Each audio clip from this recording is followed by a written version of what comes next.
হলো কি? হ্যাঁ, এত ডাকাডাকি কিসের? এই নে, খেতে দিচ্ছি। এই যে জল দিলাম। দাঁড়া, আমি খাবারটা বেড়ে নিই, তোকে দিচ্ছি।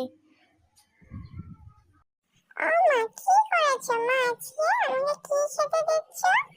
ও মা, কি পেয়েছে আমাকে মা, দেখো আজকে ক্ষীর এনেছো মা।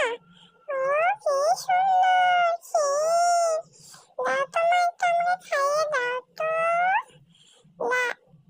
দাঁড়া, আগে দিয়ে দিই, তারপর তোকে খাইয়ে দিচ্ছি। দাঁড়া, এত ব্যস্ত হোস না, তোর জন্যই তো